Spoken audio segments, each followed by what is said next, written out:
महाराज जी, अपने शरीर के किसी संबंधी के कल्याण हेतु प्रतिदिन कितनी माला जप करके उसको प्रभु को समर्पित करें कि वो भी प्रभु का भक्त या शरणागत?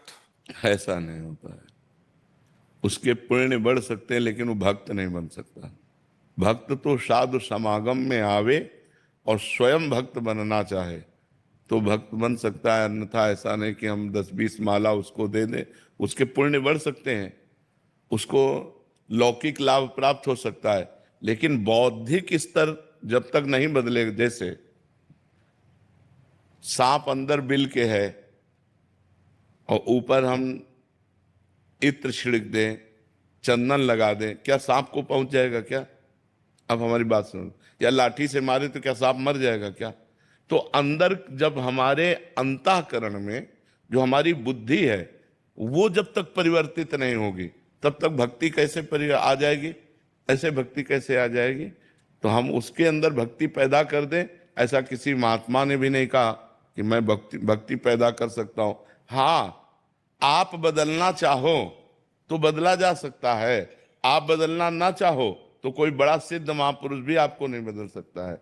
ये पक्की बात समझ लो। बड़े बड़े सिद्धों के पास भी बड़े दुष्ट देखे गए जो नहीं बदले, और दूर से हजारों कोस दूर से बात सुन ली और मान ली, बदल गए।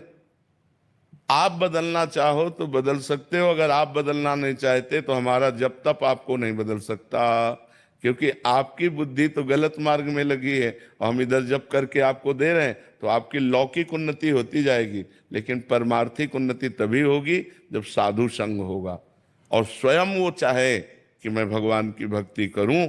ये बात है, संत संग मिल जाए और फिर उसको ये रुचि बढ़ जाए कि मेरा कल्याण हो, मेरा परमार्थ बने, तो बुद्धि बदल जाएगी, अन्यथा ऐसे नहीं बदलेगी। महाराज जी, कभी कभी मन में भक्ति की लहर बहुत तेजी से उठती है और कभी कभी एकदम विपरीत हो जाती है। महाराज जी, इस स्थिति में कैसे क्या करें महाराज जी? 3 गुण हैं। जब हमारे अंदर सतोगुण आता है तो दान, तीर्थयाटन, भजन, शास्त्र स्वाध्याय, भगवान की सेवा, इसकी स्फुरणा होती है।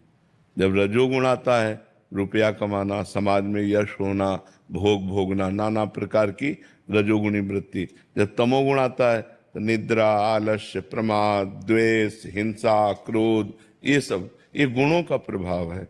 अभी भक्ति नहीं है।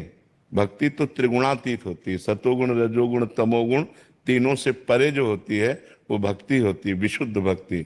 अभी तो थोड़ी देर भजन में मन लगा, थोड़ी देर भोग में मन लगा, थोड़ी देर निद्रा, आलस्य, प्रमाद, ये गुणों का चक्र चल रहा है। यदि हम निरंतर नाम जपने का अभ्यास करें तो इस गुण चक्र का भेदन कर सकते हैं। हर समय नाम जप करें, उठते बैठते चलते फिरते, खाते पीते सोते जागते, हर समय नाम जप का अभ्यास करें तो ये गुण का चक्र, तमोगुण आया तो नाम जप चल रहा है, रजोगुण आया तो नाम जप चल रहा है, सतोगुण आया तो नाम जप चल रहा है, तो तीनों गुणों की महिमा को दबाकर नाम अपनी महिमा प्रकाशित कर देगा तो भक्ति प्रकाशित हो जाएगी। इसलिए खूब नाम जप करो, नाम जप से ही सब ठीक हो जाएगा।